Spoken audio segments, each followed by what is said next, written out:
কি করে জাহান্নামে যাবে এটা আমার বুঝে আসে না।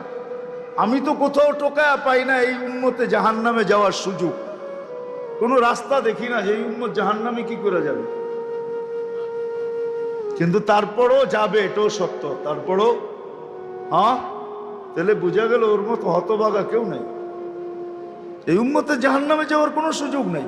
আমি আপনাকে দেখাইতেছি, আসসালাতু ইলা সালাতি কাফারা, যে 5 ওয়াক্ত নামাজ পড়ে সে বুকে হাত দিয়া বলতে পারে 24 ঘন্টার গুনাহ মাফ। কেন? হাদিস তো সত্য না মিথ্যা।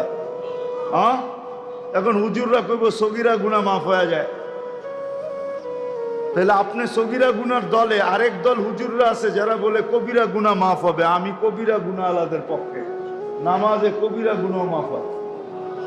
কি নামাজে মাফ হয়? হয় না? যদি না হইতেন, আরে ইস্তেগফার লাগবে না মেয়ে, যদি না হইতেন তাহলে আল্লাহর রাসূল কেন ওসমান রাদিয়াল্লাহু তাআলা আনহুকে শীতের মৌসুমে বসন্তের সময় বাহিরে নিয়া গাছের ডাল নাড়া দিয়া সমস্ত পাতাগুলা ঝরায়া তারপরে কেন বললো আমার উম্মত যখন ফরজ নামাজ পড়ে গুনাহগুলা এইভাবে ঝরা যায়? ওইখানে কি বলছে নাকি বড় পাতা ছোট পাতা?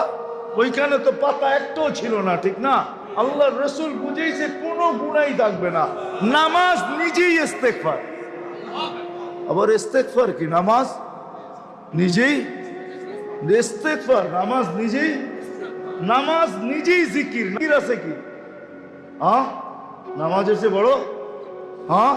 আকিমিস সালাতা লিযিকরি, নামাজের চেয়ে বড় জিকির আবার কি? নামাজ নিজেই ইস্তেগফার, নামাজ নিজেই, নামাজ নিজেই সুয়াসের অ্যাকশন না খালি। আপনি নামাজ চিনেন? যদি সুয়াসের না হইতো আল্লাহর রাসূল কেন বলতো ইদা সালুহা সালুহা সাইরুল আমাল?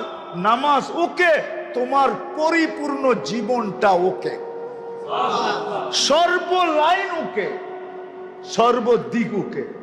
তাহলে নামাজের ভিতরে যদি ইস্তেগফার না থাকতো তাহলে এটা কি করে হতো?